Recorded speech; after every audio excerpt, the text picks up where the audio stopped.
All right. Good evening, guys. Good evening here on the East Coast. Good afternoon on the West Coast. I'm your host, Brandon Troy, host and co-creator of Movies and Shakers Unlimited. And thank you guys for being patient with us. Looked like there was a little glitch that was going on with the show, but we are here. I'm excited to have today's guest today. So give me one moment while I introduce them on. One sec. So I would want to introduce Jeffrey Reddick. What's going on, man? Hey, Brendan, how are you doing? I'm good. I'm good. So first off, I know so much has been happening. Last time we spoke, how have you been in that time? You know what? I've been good. I mean, I obviously I'm kind of going through all the stress that the world is going through right now with COVID and kind of the civil stuff going on right now. But I'm healthy, and my family and friends are healthy, and I'm working, so I'm just trying to stay in gratitude as much as I can. Absolutely, absolutely. And as I said, I know last time we spoke, we were talking about another feature that you provided your talents to, The Final Wish. However, today is different. With Don't Look Back being your directorial debut, so congratulations first on that. Thank you. Yeah, I'm really And excited. I was going to say also congrats on the film actually being acquired recently by Gravitas Ventures. So that's awesome news. Yeah, thank you. Yeah, no, I'm really happy that they picked it up, and it's coming out on October 16th. So some drive-in theaters and on video on demand. So I'm excited for people to finally get to see it. Absolutely. So with that being said, let's hop right into the film. This film, I feel, is very much a morality tale in many respects. Just that whole idea and that concept of, you reap what you sow. So can you speak to that and the genesis of how you came upon this story? Yeah, I mean, the movie itself is kind of a mystery, suspense, thriller, horror film. It's kind of an amalgamation of different things, but it's about a group of people who see somebody getting fatally assaulted in a park, and they don't, call for help, and one person even videotapes it, and the person dies who was assaulted, and the victims start dying. And our lead character, Caitlin Kramer, is this woman who's had a tragic past, and she's a woman of faith, and she starts seeing kind of signs around her that make her believe that it's something supernatural, and everybody else thinks it's a killer that's after them. So you don't really, it's kind of a what's doing it as opposed to who done it. It's a what's done it. So you don't know if it's supernatural or a slasher or a killer until the end. And, really, I think the theme of the movie is kind of touches on people's apathy towards each other. Um, we see it so often where nowadays, if somebody sees something horrific happening, their first instinct is not to call 911 on their phone, but to actually record it on their phone and post it online as soon as possible. And, when I first wrote this, that was kind of a recent phenomenon, and it's actually gotten a lot worse. I hope that this is kind of the peak of it. Like, I hope it doesn't get any worse than this, but, I think we're at a place in this country, and around the world where, just apathy, about each other and not caring about other people's what they're going through is kind of at a height right now, and it's very troublesome. And so I definitely wanted to do a film that kind of spoke to that, and also guilt. Caitlin is going through a lot of guilt because she didn't help the man in the park, and her mission is to kind of solve the man's murder and kind of prove that she's not losing her mind and that something is after them, and she's hoping to stop it. So there's a lot of elements that I kind of put into this film that I hope speak to people, and I Definitely, hope definitely. speaks to them and scares them. That too, that too. And I was going to say, additionally, in terms of your trajectory into the entertainment industry, it started obviously with writing and the treatments that you have provided with a lot of franchises that we've come to know and love. So with this film, can you talk about can you tell me what that was like to in essence deal with the entire process? Not to say that you don't deal with it, didn't deal with it before, but a lot of times when you're doing your treatments or writing those treatments, as you've mentioned to me previously, sometimes just based on just getting a general outline, you want to have that as your basis because you may be asked to go one way or maybe asked to go another way. So in this respect, you didn't have to pass it along or pass the baton, so to speak. You were able to take on the whole thing. So can you talk a bit about that? Yeah, it's interesting because when I started off in the business, you could write a treatment and sell that to a studio, and then they would kind of develop the script with you. But then when you did that, you were definitely at somebody else's mercy as far as how the project would go. And for this film in particular, I made a choice. I could either go straight up horror with it and make it a supernatural movie, or I could go, more like a traditional thriller, slasher kind of film. And I wanted to do something different, which was kind of mix the genres up. And that's something that like studios tell you not to do. Like that's a big no-no. Like they want a film that they can kind of put in a box and market very simply and easily. So doing this on my own, and I have to thank Andrew Van Houten, the producer on this, because he's the one who's like stuck by me from the beginning with this and believed in it. And, at one point we had it set up at a studio for, a very sizable budget, like $7 to $10 million budget. And when that didn't work out, Andrew and I were like, we can't wait around for other people to do this for us. Like, let's just do it ourselves. And so that freed me up creatively to, cast who I wanted to cast and, again, make a movie that if I'd set it up somewhere, they'd have been like, well, it's not really a horror movie because it doesn't have all the, big bloody set pieces that you'd expect in Final Destination. But, it's more of a, they don't know how to categorize it. So it gave me the creative freedom to kind of take a chance on my first movie and do something that is a little different, Definitely, and in you speaking to the various genres that this film borrows from, can you also speak to the casting as well? Because I feel with a story like this, where you're going down the rabbit hole story wise, and having all of these revelations unravel, as the story progresses, Right.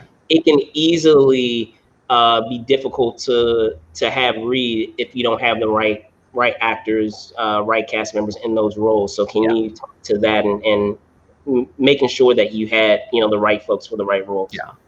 No, I mean, this was really great because, again, since we were kind of doing this film ourselves, I got the final say in the cast, which was amazing. So, obviously, Courtney Bell, who plays Caitlin, I should say Caitlin is the lead character, played wonderfully by Courtney Bell.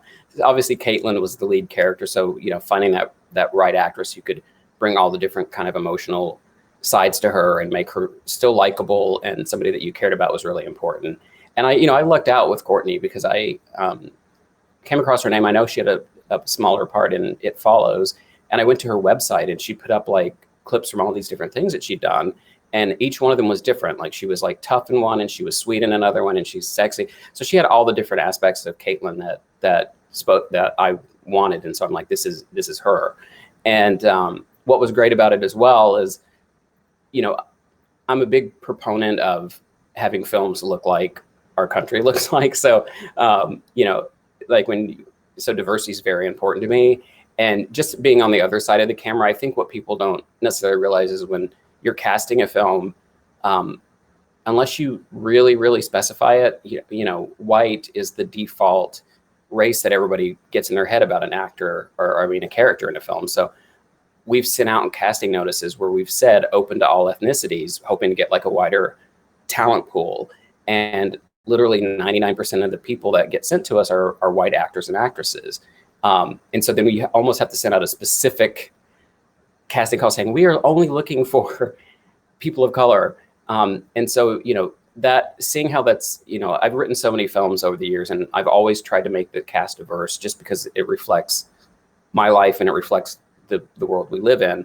And most of the time they're always, not diverse casts that end up being at the end of the day. So for me, it was like great finding an actress where I could say I found the right actress for the part.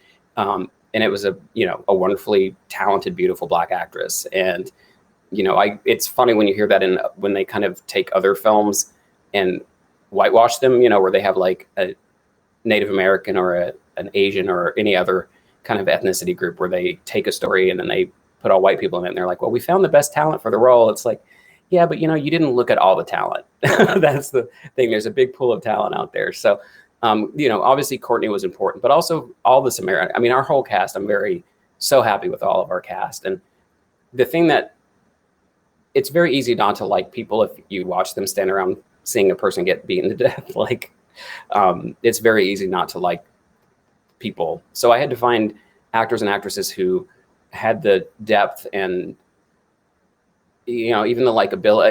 They had to have a quality that made them pop. And also, we have a lot of some witnesses too, and a lot of characters. So some of the people get more screen time than others. And I wanted to make sure that each, witness and each character popped in their own way. So I was very fortunate to find like just a bunch of talented actors and actresses who really, just fit the roles perfectly. And I think did a wonderful job. Like they definitely gave it their all and had a great time doing it. Absolutely, and this going deeper with this film. Can you also talk to?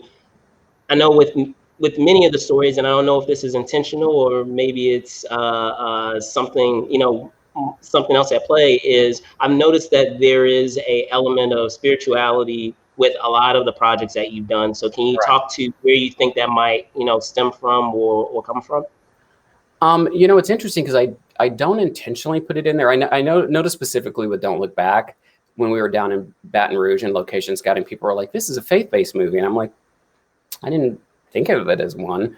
But then I'm watching it, I'm like, oh wow, it's a lot stronger. The faith is a lot stronger than I thought in this one. But I'm a person of faith as well, and I Of think course. that I'm a Baha'i, and one of our several of our core teachings are like the equality of the races, the equality of men and women, the equality of religions. So I think those principles that I've learned and I grew up with kind of influence my writing in a way. So I think that's why when I write female characters, for instance, I kind of really try to make them as strong as possible because I kind of just grew up with that ingrained in my DNA that women are just as strong as men, and just as equal as men. So I think those elements kind of flow into my work. But I think with supernatural stuff, no matter what you write, you kind of start tapping into that otherworldly realm anyway.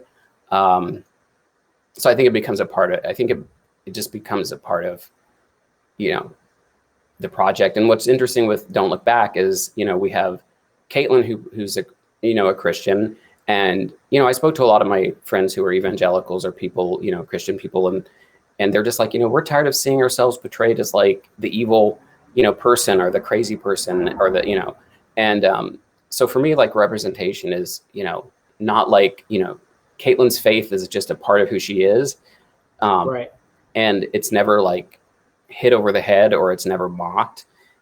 But we're also dealing with karma, which is a Buddhist belief. So it's very interesting for me. It was interesting for me to kind of meld those two together. Um, this is going to make this sound like a super heavy, super heavy, deep movie. It's really fun. It is. I can attest, guys. It is. But I do like the fact that there is more to say in the film Absolutely. on the surface. So Yeah. And I love that it's, about the genre. Like that's what I love about the horror genre in particular is I think you can have a movie that speaks to certain things that if you did it in a drama, it might be too much. It might be like too heavy handed. But I think with horror, you can kind of look at things, all kinds of different issues um, in a unique way that's interesting to people. So, that's what I hoped to have accomplished with this film. absolutely. And in speaking to that passion, that love of genre affair, whether it's horror or fantasy or anything in that realm, I have to ask as well. For those of you that are not aware, Jeffrey is a huge geek, especially Oh, anything pop culture related. So, as we were mentioning at the top of the interview, there's so much that's happening right now that is changing the way it's providing us with a new normal. A lot of the things that we take for granted that we do in our normal routine, we haven't been able to do this year. So, I miss my cons and I miss my film festivals and, yes, I miss all those things. So yes, can you, yes. can you talk to that and maybe some of those things that are a part of your routine in that regard that Yeah. you haven't had a really chance to experience in its totality. Yeah, like life in general, like since March. Yeah, I miss it. I miss seeing people. I write at a coffee shop just so I can get out during the day, and I miss that. But I definitely miss going to film festivals. I still am judging some film festivals virtually, but I miss going. to film festivals and just mingling with, colleagues and friends and fans. And I definitely miss going to horror conventions, movie conventions in general, but mostly horror conventions I really miss because, I always joke like in Hollywood, the writer in film is kind of like the low person on the totem pole, but it's great when you go to like horror conventions and they know who the writers are. Like they are excited, and I'm always like, it feeds my soul to go to these things. So I definitely miss like interacting with creative people and, in person. Like, Zoom is like fun, but it would be much more fun to be like sitting there talking to you than zooming. So I definitely miss that. Definitely.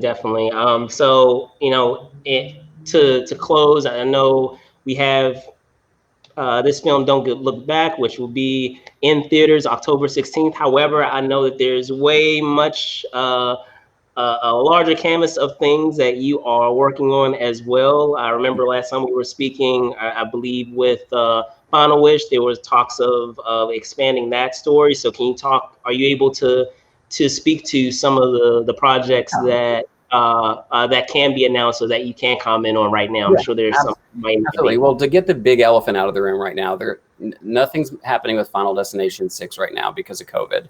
So I know a lot of people keep kind of asking me and positioning, but trying to figure out what's going on. But there's just because the Final Destination movies are such a big franchise and such a big film to shoot. Like until kind of COVID's under control, that's not going to move forward.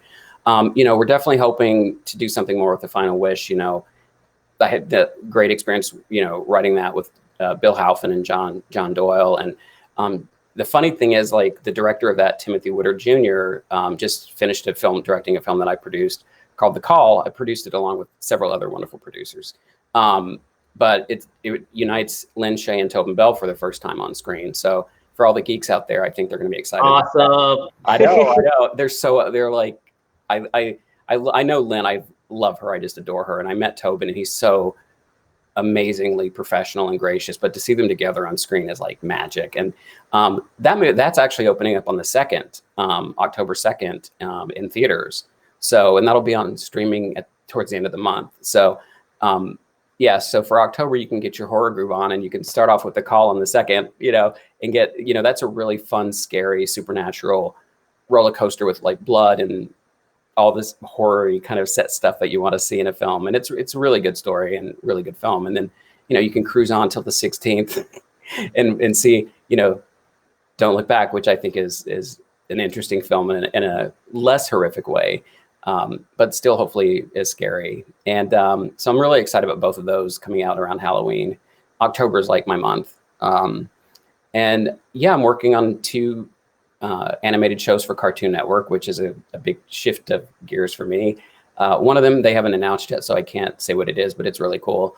And the other one's basically a spinoff of the Usagi Yojimbo comic book. So it's called Samurai Rabbit: The Usagi Chronicles. And so I geeked out a lot to get to work on that.